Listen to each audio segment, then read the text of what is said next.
Very happy అండి. Thank you so much అందరికీ.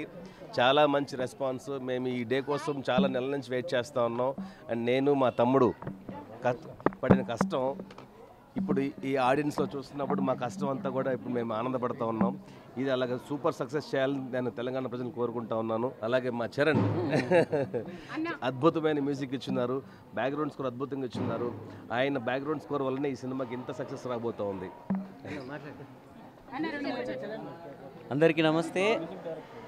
ఇప్పటిదాకా అందరూ నా పాటలతో నా బ్యాక్గ్రౌండ్ స్కోర్తో జనాలు నేర్పిస్తామనే వాళ్ళు. మొదటిసారి నేను ఏడ్చాను రాఖీ యాక్టింగ్కి, గరుడ వేగ అన్న డైరెక్షన్కి. సో ఏ పల్లె పిల్లోడు అనే ఒక అద్భుతమైన పాట, భారతదేశ చరిత్రలోని రాజకీయ నాయకుడికి అలాంటి ఒక గొప్ప పాట లేదు. అతిశక్తి కాదు, నన్ను నేను ఎక్కువ చెప్పుకోవట్లేదు, ఇది చెప్పాల్సిందే. అలాంటి ఒక పాట నేను చేసిన తర్వాత కూడా నాకు సరైన గౌరవం కానీ సరైన ప్రేమ కానీ దక్కలేదని మన తెలంగాణలో ఉండే చాలామంది ఫీలింగ్ ఉండే. నేను కేసీఆర్ గారు నన్ను పిలవలేదు ఆ పాట చేస్తే అని ఫీల్ అయ్యాను, కానీ కేసీఆర్ గారిని నా ఒళ్ళో నా స్టూడియోలో పెట్టాడు తెచ్చి.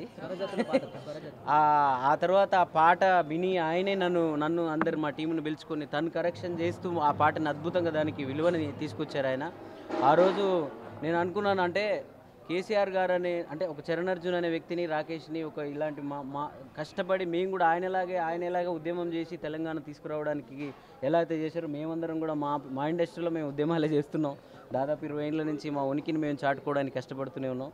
సో రాఖీ నాకు మొట్టమొదటి రోజు ఒకరోజు వచ్చినప్పుడు నా స్టూడియోలో మా తమ్ముడు చనిపోయి నేను చాలా బాధలో ఉన్నాను.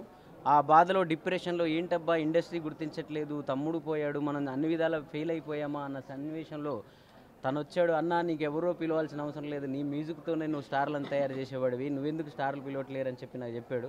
ఆ మాట నేను సినిమా చూస్తున్నప్పుడు ప్రతిక్షణం నాకు గుర్తొచ్చింది రాకి. ఈ సినిమాతో నువ్వు స్టార్ అయ్యావు. సో ఈ కేశవచంద్ర రమావత్ అనే సినిమాకి మాత్రమే నేను చిన్న సినిమాకి మ్యూజిక్ చేశాను, చిన్న హీరోకి చేశాను. సెకండ్ సినిమా స్టార్కే చేస్తున్నాను. సో నేను నిజంగా బ్యాక్గ్రౌండ్ స్కోర్లో విమానం ఒకే మూడ్లో ఒకే షార్డ్ ఎమోషన్లో ఉంటుంది.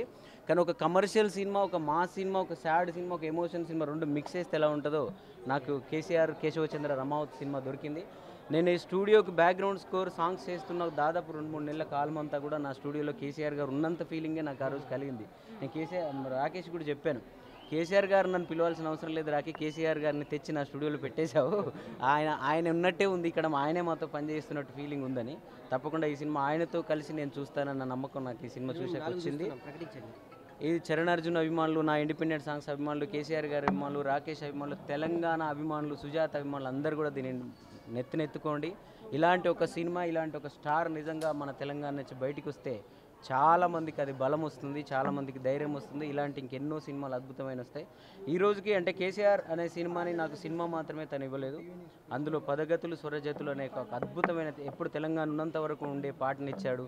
హైదరాబాద్ ఉండేంత వరకు ఉండే హైదరాబాద్ పాట, ప్రతి మనిషి లో అయినప్పుడల్లా పాడుకునే సిన్నపానం అనే పాట, బంజారా సంస్కృతి గురించి చెప్పాలంటే ఉండే ఆడి ఆడి అనే పాట, రామ్ మిర్యాల గారు, మనో గారు, కల్పన గారు, గోరెటి గారు, గద్దర్ గారు, వీహ, సంజయ్ మహేష్, అలాగే కాసర్ల శ్యామన్న, ఇలాంటి లెజెండరీ అందరితోని గొప్ప సక్సెస్ఫుల్ పర్సన్స్తో నాకు పనిచేసే అవకాశం ఈ సినిమా ఇచ్చింది.